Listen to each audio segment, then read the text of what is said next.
Lorna, of course, terrible weather has been forecast. The weather gods not likely to smile again on François Hollande, the French president, who, as you say, is making his first official appearance here today for these Bastille Day celebrations. It's coming at a pretty tricky time for him, it has to be said. We're hearing that Peugeot, of course, the French car maker, is slashing 8,000 jobs and closing one of its plants at Aulnay near Paris, just at a time when François Hollande was supposed to be working to create jobs. So that's been a pretty poor publicity blow for him. But he has a busy day ahead of him, that's for sure. He'll first be inspecting the troops as they make their way down the Champs-Élysées from the Arc de Triomphe to the Place de la Concorde behind me.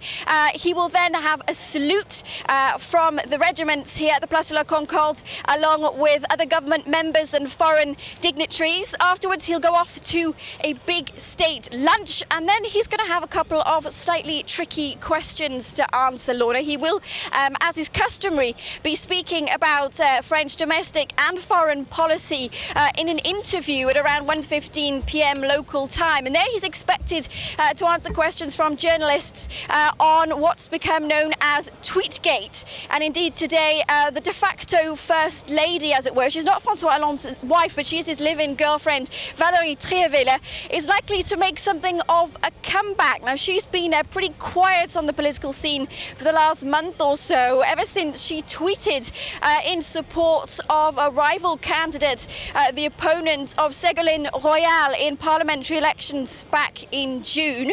And that was seen as a rather vindictive tweet because, of course, Ségolène Royal is the former partner of François Hollande, and they have 4 children together. One of those children, Thomas, has spoken out this week and said that he's basically not speaking to Hollande's girlfriend because she has destroyed the French president's Mr. Normal image by bringing personal issues into the public domain. So François Hollande today will again have to tackle this kind of fusion of public and private when he probably just wants to concentrate on state matters. Indeed, as you say, state matters very much to the fore today. But during this year's presidential election campaign, Eva Joly, who is the Green candidate, said that the parade should be cancelled. If she were president, she would get rid of it. So how important is this event to French people?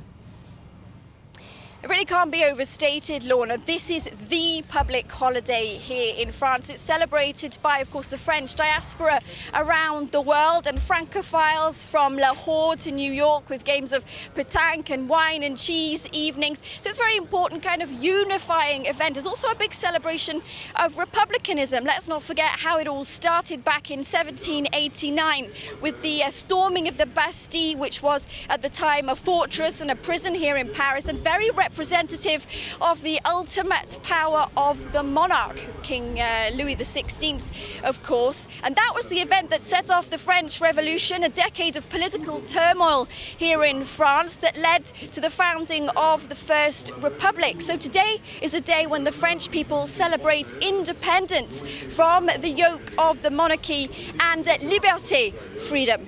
Okay, thank you.